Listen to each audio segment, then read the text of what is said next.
जय हिंद साथियों। कल हमने वनडे सीरीज़ की दूसरी क्लास करी थी, आज हम करेंगे तीसरी क्लास। ठीक है, तो तीसरी क्लास में हम शुरुआत करते हैं। पहले क्वेश्चन जानते हैं कर्णम मल्लेश्वरी के बारे में। ठीक है, कर्णम मल्लेश्वरी कौन थी, कहाँ रहती थी, क्या करती थी। तो कर्णम मल्लेश्वरी शुरुआत करते हैं। ये एक वेट लिफ्टर है। ठीक है, यहाँ से भी क्वेश्चन पूछता है कि कर्णम मल्लेश्वरी कौन थी। ऑप्शन दे देगा, ये कौन थी, वेट लिफ्टर, भार लोतर, जो लोग भार वेट उठाते हैं। देखो अभी मीराबाई चानू ने भी गोल्ड जीता है। कहाँ की रहने वाली थी, दूसरा क्वेश्चन ये हो गया। ये पूछ सकता है कि कर्णम मल्लेश्वरी कहाँ की रहने वाली थी, तो आंध्र प्रदेश की। इनके पिता एक पुलिस कांस्टेबल थे। 12 साल की उम्र में इन्होंने वेट लिफ्टिंग स्टार्ट की थी। 12 साल की उम्र में इन्होंने अपनी जर्नी स्टार्ट की थी और इन्होंने अब तक जो हाईएस्ट उठाया वो 130 की थी। मतलब वेट अब तक उठा लेती हैं, ये 130 किलो तक ये वजन उठा लेती हैं। और इनकी 4 बहनें हैं। 29 मेडल्स इन इंटरनेशनल इवेंट्स में इन्होंने अब तक पाए हैं। ठीक है, तो कितना क्वेश्चन बन सकते हैं इससे। पहले पूछ सकते हैं कर्णम मल्लेश्वरी क्या मतलब क्या करती हैं, भार लोतर, टेनिस खेलती हैं, क्या करती हैं, क्या नहीं, क्रिकेट खेलती हैं, ये पूछ सकते हैं। तो क्या कहेंगे, वेट लिफ्टर हैं। दूसरी, आंध्र प्रदेश की रहने वाली हैं। इनके पिता पुलिस कांस्टेबल हैं। इन्होंने 12 साल की उम्र में वेट लिफ्टिंग स्टार्ट की। 130 kg अब तक ये उठा सकती हैं और 29 मेडल इन्होंने अब तक जीते हैं। ठीक, और कुछ इंपॉर्टेंट क्वेश्चन है, जैसे मैरीगोल्ड तथा जेनिया के फूल। जो मैरीगोल्ड फूल होता है और जो जेनिया के फूल होता है, इनका उपयोग कपड़ों को कलर करने के लिए, डाई करने के लिए किया जाता है। ठीक है, रंगने के लिए किया जाता है। और दूसरा क्वेश्चन क्या है, फ्लावर वैली, फूलों की घाटी। हम सब जानते हैं फूलों की घाटी राष्ट्रीय उद्यान कहाँ है, उत्तराखंड में। ये भी पूछ लेते हैं। उत्तर प्रदेश का कन्नौज जिला परफ्यूम के लिए, इत्र के लिए फेमस है। ये भी पूछ लेते हैं कि कौन सा जिला इत्र के लिए फेमस है। तो हम क्या कहेंगे, उत्तर प्रदेश का कन्नौज जिला। कन्नौज जिला इत्र के लिए फेमस है। फिर पूछता है बेलविली का विलेज कहाँ है। तो ये कर्नाटक में स्थित है। यहाँ आज भी मोस्टली संस्कृत बोली जाती है। यहाँ मतलब ये ऐसा गांव है कर्नाटक में जहाँ आज भी लगभग संस्कृत बोली जाती है। 90-85% संस्कृत ही बोलते हैं। ठीक है, तो ये सारे क्वेश्चन हो गए। अब नेक्स्ट क्वेश्चन देखते हैं, नोट कर लो।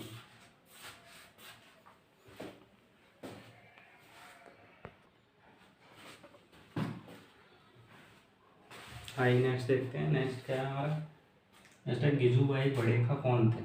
ठीक है, तो ये गुजरात के रहने वाले थे। इन्होंने बच्चों के लिए बहुत सी कहानियाँ लिखी थी। हमें क्यों पढ़ाया है, क्योंकि बच्चों को ही पढ़ाना है, तो बच्चों के बारे में इन्होंने कहानियाँ लिखी थी अच्छी अच्छी कि बच्चे कैसे सीखते हैं, कैसे क्या करते हैं। तो इसलिए इनसे एक क्वेश्चन बनता है कि ये कहाँ के रहने वाले थे और कौन थे। तो ये कहानीकार थे। पूछ लेंगे गिज्जू बड़ेखा कौन थे, तो राइटर थे, कहानियाँ लिखते थे बच्चों के लिए। और ये रहने वाले कहाँ के थे, गुजरात के। तो ये क्वेश्चन बनेगा कहाँ के रहने वाले थे। और ये दूसरा क्या बनेगा, ये बच्चों के लिए कहानियाँ लिखी करते थे, लेखक थे। ठीक, 2 क्वेश्चन बनेंगे। होलगंडी विलेज कहाँ का है, ये कर्नाटक के बेलेरी जिले में स्थित है। ठीक, इससे बस इतना ही पूछेंगे कि होलगंडी विलेज कहाँ है, तो ये कर्नाटक के बेलेरी जिले में स्थित है। ठीक, दूसरा है नोमालैंड गांव कहाँ है, ये आंध्र प्रदेश का एक गांव है। नोमालैंड कहाँ का गांव है, आंध्र प्रदेश का एक गांव। तीसरा बच्चों की पंचायत भीमसंघ कहलाती है। जो बच्चों की पंचायत होती है वहाँ भीमसंघ, उसको भीमसंघ कहते हैं नोमालैंड में। चौथा पढ़ते हैं पेड़ों के बारे में। ठीक, पेड़ जो हमारे हैं इंपॉर्टेंट चेक है पेड़। अब पेड़ के बारे में पढ़ेंगे। पहला पेड़ क्या है हमारा, बनियान ट्री, बरगद का पेड़। इससे क्वेश्चन आता है ज़्यादातर। ये शाखाओं वाला पेड़ है। ठीक है, इसकी शाखाएं लटकती रहती हैं, आपने देखा होगा लटकती है इसकी शाखाएं, नीचे ऐसा जमीन से टच हो जाती है, इतनी लटकती हैं इसकी शाखाएं। जड़ भी कहते हैं, हमें लगता है कि ये जड़ जैसी हैं लेकिन वो शाखाएं होती हैं। ये पेड़ भारत का राष्ट्रीय वृक्ष भी कहलाता है।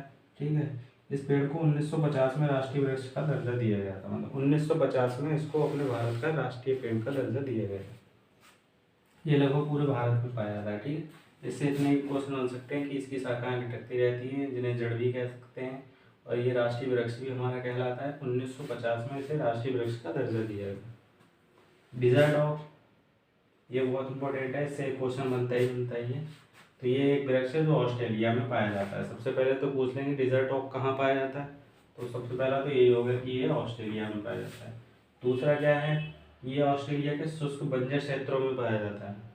ऑस्ट्रेलिया के जो शुष्क और बंजर क्षेत्र हैं वहाँ ये पाया जाता है। ये लगभग 10 फीट लंबा होता है। 10 फीट लंबा होता है। इसमें बहुत कम पत्तियाँ होती हैं। इसकी जड़ें जो हैं तो पानी की तलाश में बहुत गहराई तक जाती हैं। ये बहुत इंपॉर्टेंट लाइन है।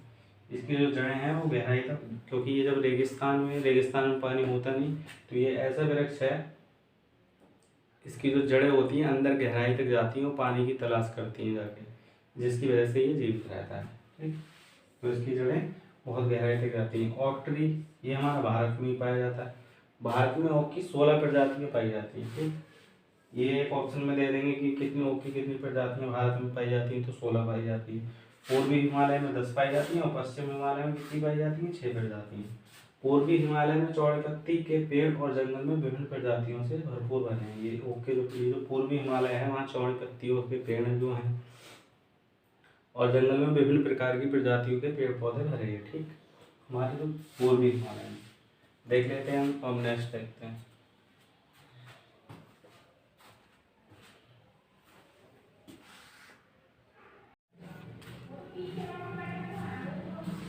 आइए नेक्स्ट क्वेश्चन देखते हैं। जानते हैं मुक्तापुर विलेज के बारे में। ठीक है, ये पोचमपल्ली जिले का एक गांव है। इस गांव के अधिकांश परिवार बुनकर हैं, मतलब यहाँ के जो अधिकांश परिवार हैं इस गांव के वो बुनकर हैं, कपड़े बुनते हैं। ठीक, और वे जो कपड़ा बुनते हैं उसे पोचमपल्ली कहा जाता है। वह जो कपड़ा बुनते हैं उसको पोचमपल्ली कहा जाता है। पोचमपल्ली आंध्र प्रदेश का एक हिस्सा है। पूछ सकते हैं, क्वेश्चन आता है पोचमपल्ली कहाँ का हिस्सा है, तो पोचमपल्ली आंध्र प्रदेश में है, आंध्र प्रदेश का हिस्सा है ये। यहाँ एक त्रिभुवन बनता है। ठीक, तो बस बेसिकली ये याद रखना है कि मुक्तापुर में क्या होता है, कपड़े बुने जाते हैं और जो कपड़े बुनते हैं उनको बुनकर कहते हैं, और जो कपड़ा बुनते हैं उसे क्या कहते हैं? पोचमपल्ली। जो कपड़ा वो बुनते हैं उसे पोचमपल्ली। जैसे मान लो यही इसको ले लो, इसको अगर वो बुनना है तो इसको क्या कहेंगे? पोचमपल्ली। ये कहाँ है? आंध्र प्रदेश में। बिहू त्यौहार हम जानते हैं, बिहू फेस्टिवल कहाँ मनाते हैं? ये असम का एक बहुत फेमस त्यौहार है। इस फेस्टिवल पर वहाँ के सभी समुदायों के लोग बिना जाति धर्म भेदभाव किए बगैर सभी लोग आपस में मिलजुल कर इस त्यौहार को मनाते हैं, जाति भेदभाव भुलाकर। ठीक है, माघ बिहू भी असम में मनाते हैं। याद रखना, बिहू जहाँ आ गया असम में। ये 14 एंड 15 जनवरी को मनाया जाता है। फर्स्ट होता है जो 14 जनवरी को, सेकंड होता है जो सेकंड मग 15 जनवरी को मनाते हैं, और फर्स्ट मग कितने को मनाते हैं? 14 जनवरी को। आसामी कैलेंडर के सबसे लंबे महीने में मनाया जाता है असम। ये असम में मनाया जाता है, और आसामी कैलेंडर का सबसे लंबा मंथ कौन सा? जनवरी। तो ये जनवरी में मनाते हैं। भेलाघर कहाँ है? तो असम के लोग बम्बू, भेलाघर कैसे बनता है? तो भेलाघर असम के लोग बनाते हैं बम्बू से। सबको पता है कि वहाँ बांस क्या है, बांस सबसे ज़्यादा होते हैं असम में। तो असम के जो लोग हैं बम्बू से वहाँ घर बनाते हैं, उसी को क्या कहते हैं? भेलाघर। ये क्वेश्चन पूछते हैं कई बार, जो बम्बुओं से जो लोग घर बनाते हैं वो कहाँ का हिस्सा है, कहाँ बनाते हैं बम्बुओं से घर? तो हमें याद रखना होगा जहाँ बम्बू सबसे ज़्यादा कहाँ है, असम में। तो असम के लोग बम्बुओं से घर बनाते हैं, भेलाघर, इसको क्या कहते हैं? भेलाघर। दूसरा ट्रेन टिकट के बारे में आ जाता है। ट्रेन टिकट के बारे में एक आध क्वेश्चन कभी कभी आ जाता है, तो उससे क्या पूछते हैं कि उसमें क्या क्या दिया होता है। तो पहला क्या होगा? ट्रेन नंबर दिया होता है। दूसरा, यात्रा की दिनांक कब से कहाँ तक है, और बर्थ सोने का स्थान, इसको कोच नंबर भी बोलते हैं। मतलब सीट नंबर तुम्हारा, अगर तुमने रिजर्वेशन किया है तो सीट नंबर मिलेगा, डिब्बा नंबर मिलेगा, सब कुछ मिलेगा। टिकट का प्राइस दिया होता है टिकट पे, और क्या होगा? डिस्टेंस किलोमीटर में। तो तुम्हारा टिकट पे क्या क्या होता है? कोच नंबर भी दिया होता है यदि आपका रिजर्वेशन है तो, और टिकट का प्राइस तो होता ही, डिस्टेंस भी दी होती है किलोमीटर में, सब जानते हैं। यात्रा की दिनांक कब से कब तक है, कहाँ से कहाँ तक है। ठीक, ये भी दिया होता है। Train number. ठीक, ये क्वेश्चन हो गया। हम नेक्स्ट देखते हैं। ओके,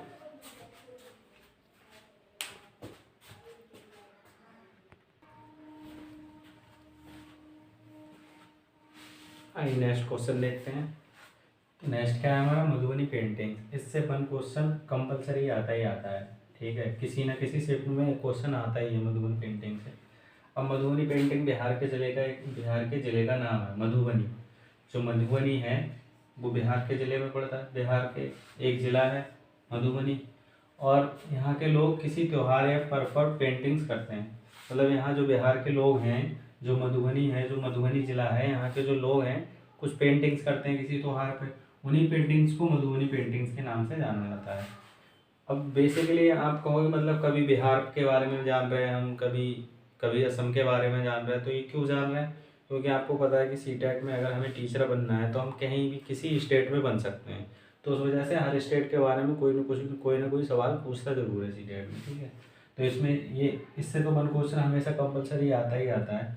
तो मधुबनी जान लेंगे, मधुबनी एक ज़िला है जो बिहार में पड़ता है, और यहाँ के जो लोग हैं, इस ज़िले के जो लोग हैं वो किसी त्योहार पर पेंटिंग्स बनाते हैं, जिन पेंटिंग्स को क्या कहते हैं, मधुबनी पेंटिंग्स कहते हैं। ये फॉक आर्ट की ये लाइन याद रखना, ये सारे क्वेश्चन इंपॉर्टेंट हैं इसी मधुबनी पेंटिंग से रिलेटेड। ये फॉक आर्ट की सबसे पुरानी फॉर्म है, क्वेश्चन लगे फॉक आर्ट की सबसे पुरानी फॉर्म कौन सी है, तो मधुबनी पेंटिंग्स, ठीक। या ऐसे पूछ लेंगे मधुबनी पेंटिंग्स कौन सी आर्ट है, तो क्या कह देंगे हम, फॉक आर्ट है, ठीक। ये पेंटिंग्स चावल को पीस कर, अब ये पेंटिंग्स बनाने के लिए क्या करते थे लोग, कैसे बनाते थे, तो पहले तो ये चावल को पीस कर पाउडर बनाते थे। चावल को पीस कर पाउडर बनाने के बाद उसमें कुछ कलर मिला के पेस्ट बना लेते थे अच्छे से, जिससे पेंटिंग्स बनाते थे। इसको बनाने के लिए उसमें क्या क्या यूज़ करते थे, कलर के लिए इंडिगो नील का यूज़ करते थे, आपने देखा होगा, जैसे नील हम यूज़ करते हैं वाइट बनियान को रंगने के लिए, तो नील का यूज़ करते थे। टर्मेरिक हल्दी का यूज़ करते थे, फूलों के कलर यूज़ करते थे, एंड पेड़ पत्तों के कलर, पेड़ पत्ते सबको पीस कर एक पेस्ट बनाते थे, चावल के पाउडर में मिला लेते थे उसको। तो क्या क्या यूज़ करते थे, पहले तो चावल को पीस लिया, फिर क्या कर लिया, कलर कलर कैसे बनाते थे, कलर बनाने के लिए क्या करते थे कि नील का यूज़ करते थे, हल्दी का यूज़ करते थे कलर, और जो फूलों के कलर होते हैं उनको यूज़ करते थे, पेड़ पत्तों के कलर को यूज़ करके एक पेस्ट बना के तब ये अपना पूरा तैयार कर लेते, फिर चावल के पाउडर में मिला के फिर एक बढ़िया सा पेंट बना लेते थे पाउडर, उससे ही पेंटिंग्स करते थे, ठीक है। पेंटिंग्स में ये बनाते क्या क्या थे, इंसानों की पेंटिंग्स करते थे, जानवरों को बनाते थे, पेड़ पौधों को बनाते थे, पक्षियों को बनाते थे, मछली एंड बहुत सी अदर जानवरों की पेंटिंग्स बनाते थे। तो ये हर चीज़ बनाया करते थे। आप अगर गूगल क्रोम पर सर्च करोगे तो दिख भी जाएगी मधुबनी पेंटिंग्स कैसी होती, ठीक। और कुछ इंपॉर्टेंट क्वेश्चन है अलग से पूछ लेता कभी कभी, अबू धाबी कहाँ है, तो अबू धाबी यूएई में स्थित है। तिब्बतन जिसे मोटी भाषा कहा जाता है, दूसरा क्वेश्चन है हमारा, तिब्बतन जिसे मोटी भाषा भी कहा जाता है, ये लद्दाख में बोली जाती है। तिब्बतन भाषा जो है वो लद्दाख में बोली जाती है, और तिब्बतन भाषा में ही जो मोटी भाषा है, तिब्बतन भाषा में मम्मी को क्या कहते हैं, कभी कभी ये भी पूछ लेता है, तो अम्माले बोलते हैं मम्मी को, और पापा को क्या बोलते हैं, अब्बाले। तिब्बतन या मोटी भाषा में, तिब्बतन भाषा या मोटी भाषा में मम्मी को क्या कहते हैं, अम्माले, और पापा को क्या कहते हैं, अब्बाले, ठीक है।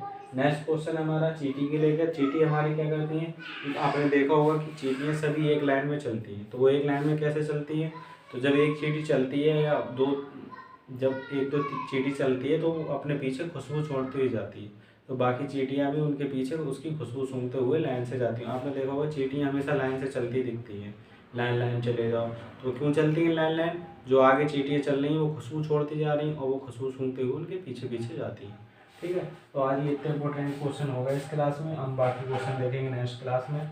नेक्स्ट टॉपिक हमारा रहेगा एनसीएफ पढ़ेंगे और एनसीईआरटी पढ़ेंगे। अब इम्पोर्टेंट एनसीएफ से 2 क्वेश्चन कंपलसरी आते ही आते हैं, फिर अभी हमारा एनसीएफ है और एनसीईआरटी हो गया, फिर हम पढ़ेंगे, फिर हमारा रहेगा कि हाँ टेक्स्ट बुक पाठ्यक्रम वगैरह है, ये सारी चीज़ें रह गई हैं 3-4, मीराबाई चानू बछेंद्री पाल रह गए हैं अभी, तो 1-2 क्लास में और हमारे ईवीएस ख़त्म हो जाएगा, ठीक है। तो इसको नोट कर लेना बढ़िया से, स्क्रीनशॉट ले लेना, नोट करो, ज़्यादा बेहतर है, ठीक है। तो मिलते हैं नेक्स्ट क्लास में, तब तक के लिए हंसते रहिए, मुस्कुराते रहिए, जय हिंद।